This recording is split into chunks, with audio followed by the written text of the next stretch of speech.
Erev Tov Rabotai, we are continuing with our Mishna Yomi, Masechet Taanit.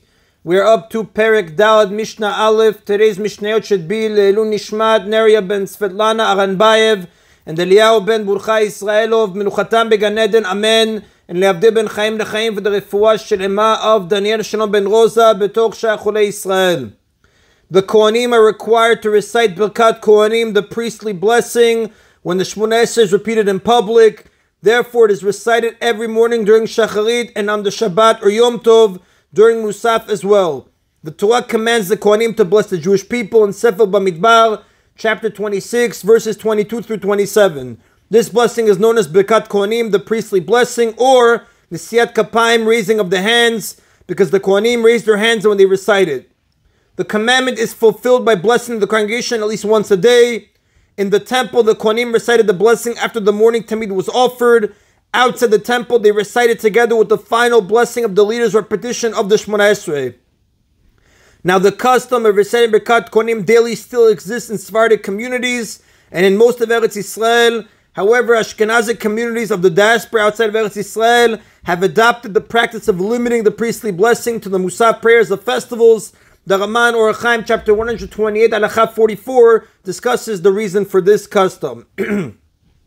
Now, the sages, however, decreed that they not recite it in the afternoon during Mincha, because they may have drunk alcoholic beverages during the midday meal and become intoxicated. Torah in Sefer Vayikra, chapter 10, verse 9 writes, "Do not drink intoxicating wine, you referring to Aaron HaKohen or your sons with you, when you enter the tent of meeting." This verse prohibits a Kohen from serving in the temple after having drunk wine, since Birkat Kohanim is related to the temple service, as the Gemara speaks in chapter 20, page 26b in Masechet Taanit. A Kohen who drank wine is also not allowed to give the priestly blessing, as Rashi explains there. This Mishnah lists the days of the year when Kohanim do recite Birkat Kohanim even in the afternoon. Bishlosha perakim bashana Kohanim nosin et kapehen.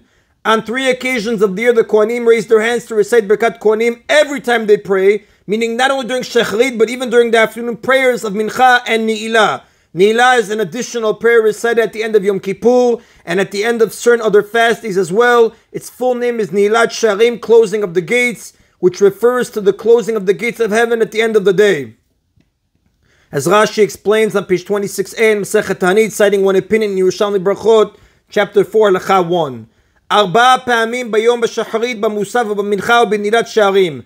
And on one of these occasions, namely Yom Kippur, the Kohanim raised their hands to recite the blessing 4 times in a day during Shacharit, Musaf, Mincha, and Ne'ilah. B'Taaniyot u'b'ma'amadot Yom Kippurim. These 3 occasions are public fast days. Ne'ilah is recited on the fast days discussed in the preceding 3 chapters, which are decreed in the event of public calamities. Now, like we said, these 3 occasions are public fast days. The fasts observed by the Ma'amadot, the groups of people who are appointed to pray for the acceptance of the public offerings. The subject of Ma'amadot will be explained in the following Mishnayot. The members of the Ma'amadot recited Ne'ilah each day, Sunday to Thursday, and they fasted Monday to Thursday. On the days that they fasted, Birkat Kohanim was recited 3 times at Shachrit, Mincha, and Ne'ilah. And of course, the fast of Yom Kippur, that is the 3rd occasion where we recite Birkat Kohanim during Shacharit, Musaf, Mincha, and Ne'ilah. On all of these days, the Kohanim recite Birkat Kohanim even in the afternoon, because due to the fast, there is no concern that they might be intoxicated. And that is then a Mishnah Aleph. Mishnah Bet now explains the Ma'amadot. Elu en Ma'amadot. This is the reason for the Ma'amadot. Lefi shene'emar tzavet b'nei Yisrael v'amart alehem et korban lachmi. Because it is stated regarding the daily Tamid offering, the Tamid offering which was brought every single day consisted of 2 sheep, one offered in the morning and one in the afternoon. It states in Sefer Bamidbar, chapter 28, verse 2, "Command the children of Israel and tell them, my offering, my food, you shall guard it to bring it to me." This verse commands all the children of Israel to bring the Tamid, making them its owners. That's why every Jewish man must buy a share of the Tamid offering. He does this by giving the annual half shekel donation, which is used to purchase the public offerings. As owners, they are obligated to stand by the offering when it is being brought.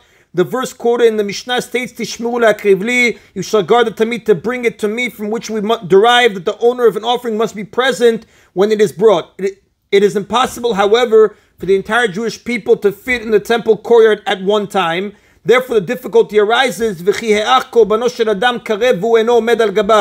How can a person's offering be brought when he is not standing next to it? Meaning, how can the Tamid be offered when the Jewish people are not present? So to solve this problem, the early prophets Shmuel and David instituted that the Kohanim and Levim be divided into 24 groups called Mishmarot, singular, which be Mishmar, which is a watch, with each group serving in the temple 1 week at a time. Al kol mishmar u'mishmar haya ma'amad b'Yerushalayim shel Kohanim shel Levim shel Yisraelim.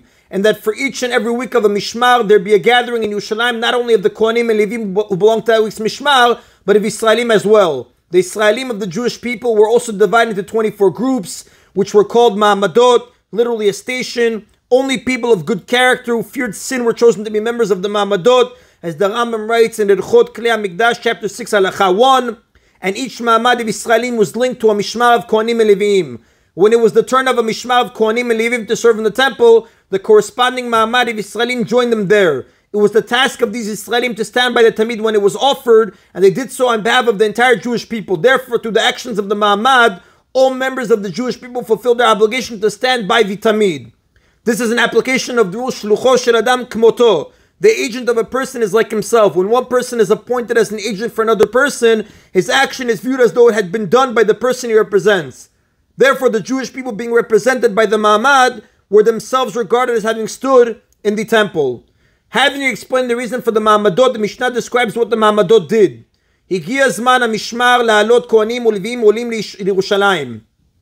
When the time came for each mishmar to go up to Yerushalayim to serve in the temple, the Kohanim and the Levim of that mishmar would go up to Yerushalayim and carry out their respective tasks. And like we said, they were joined there by that week's ma'amad of Yisraelim. However, only those members of the ma'amad who lived in Yerushalayim would go to the temple. The other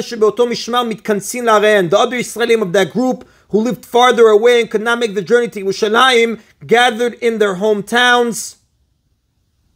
The Korin b'Maaseh Bereshit, and all the members of the ma'amad, including those in the temple, read from the account of the creation of the Torah. The passage about the creation of the world was chosen because it is in the merit of the offerings that the world exists. And that is in Abotai of today's Mishna Yomi. Baruch Adonai Le'olam. Amen v'amen.